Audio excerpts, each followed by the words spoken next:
अस्सलाम वालेकुम प्यारे बच्चों, welcome to my channel the right angle and here is your miss Mimi. कैसे हैं आप लोग? आपको पता है कि मैंने आपको क्लास 9 का केमिस्ट्री का chapter number 10 acid basis and salt ख़त्म करा दिया था। उसके बाद मैंने आपको कॉन्सेप्ट असेसमेंट करवाई और कुछ की पॉइंट्स भी बताए थे। और मैं तो चाह रही थी मैं आपको नेक्स्ट चैप्टर कराऊं, लेकिन कुछ बच्चों ने अपना इंटरेस्ट शो किया कि वो चाहते हैं कि वो एक्सरसाइज भी मेरे साथ सॉल्व करें। तो इसलिए मैं आपको पहले शॉर्ट क्वेश्चंस करा रही हूँ, एक रैपिड सा गो थ्रू करेंगे, बिकॉज जो कुछ एक्सरसाइज में क्वेश्चंस मैंने देखे हैं वो बहुत सारे ऐसे ही हैं जो हम चैप्टर के दौरान पढ़ चुके हैं। मतलब it is not that difficult. Question number 2 है आपका, write the equation for the self ionization of water. तो सेल्फ आयोनाइजेशन को हम ऑटो आयोनाइजेशन भी कहते हैं। जैसे ऑटोमेटिक नहीं होता, खुद ब खुद एक चीज़ चलती है। सेल्फ आयोनाइजेशन का मतलब कि आपका ताल्लुक सिर्फ वाटर इट्सेल्फ के साथ है और किसी के साथ नहीं है। तो जब ये आयोनाइज होता है, आयोनाइज का मतलब होता है it splits into ions, positive ion and negative ions. तो वाटर की आयोनाइजेशन के बाद हमारे पास हाइड्रोजन आयन और हाइड्रोक्साइड आयंस मिलते हैं। The reaction in which two water molecules produce ions is also known as self-ionization or auto-ionization. Right? Explanation में क्या है, बिल्कुल जैसे हमने पहले किया था कि एक एसिड होता है, एक बेस होता है, वो रिएक्ट करते हैं। अब हमारे पास कभी मॉलिक्यूल्स या सब्सटेंसेस दिए गए हो तो हमें कैसे पता चलेगा कि कौन एसिड है कौन बेस है? तो वही बात दोबारा रिकॉल कीजिए, proton donor and proton acceptor. अब हमारे पास अगर दो वाटर मॉलिक्यूल्स हैं, इसमें से एक जो है वो एक्सेप्ट करेगा, तो इसका मतलब है कि दूसरा डोनेट कर रहा है। वन वाटर मॉलिक्यूल डोनेट्स और लूजेस द प्रोटॉन, जैसे ये है, ये लूज कर रहा है अपना एक प्रोटॉन, का मतलब है हाइड्रोजन आयन। तो वो क्या होता है, that one water molecule donates और loses a proton, it becomes negatively charge. ये देखिए मैंने नेगेटिव चार्ज लगाया हुआ है।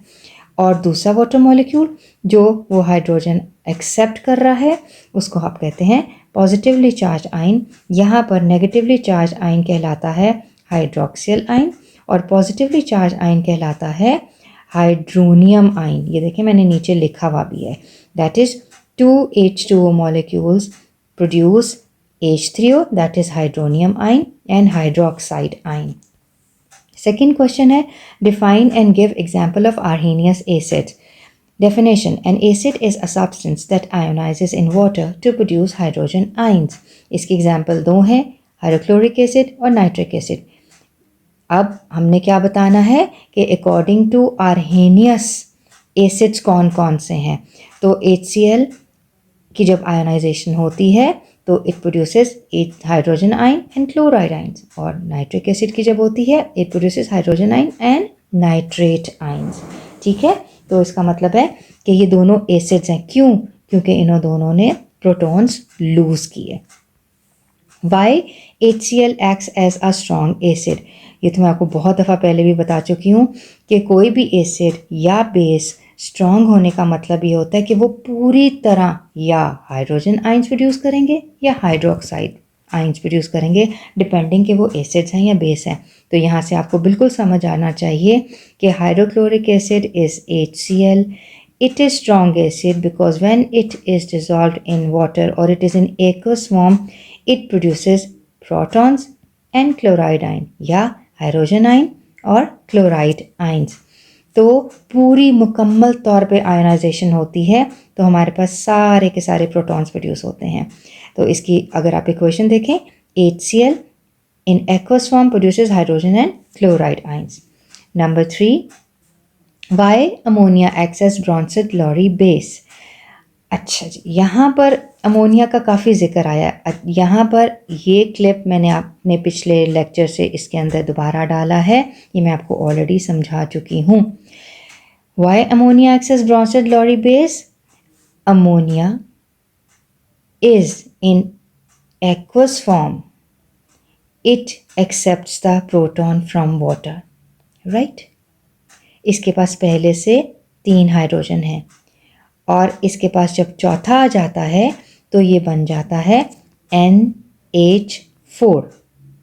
ओके, अब यहाँ पर आप देखें ये लूज नहीं कर रहा बल्कि ये गेन कर रहा है। to become ammonium ion positive. और इसके रिजल्ट में जो वाटर है जो पीछे रह जाता है वो एक प्रोटॉन दे देगा, तो इसके पास सिर्फ OH बचेगा। तो आप यहाँ देखें, water is a proton donor, इसलिए water is acting as acid, और ammonia is a proton acceptor, it is acting as a base.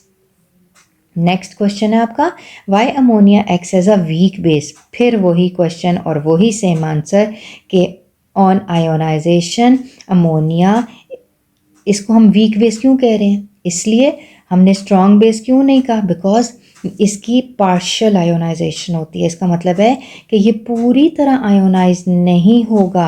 Ammonia partially ionizes in water to produce fewer hydroxide ions as compared to strong bases and accept protons from H2O becomes NH4, that is ammonium ion produce हो जाएगा, resulting in a reversible equilibrium that limits the concentration of hydroxyl ions produced।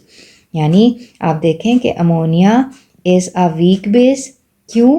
क्योंकि इसकी ionisation मुकम्मल तौर पे नहीं होती, सारे के सारे हाइड्रोक्साइड आयंस नहीं प्रोड्यूस होते, और उसमें क्या होता है कि यहाँ पर अमोनिया मज़ीद H2O से एक प्रोटॉन ले लेता है और ये बन जाता है अमोनियम आयन।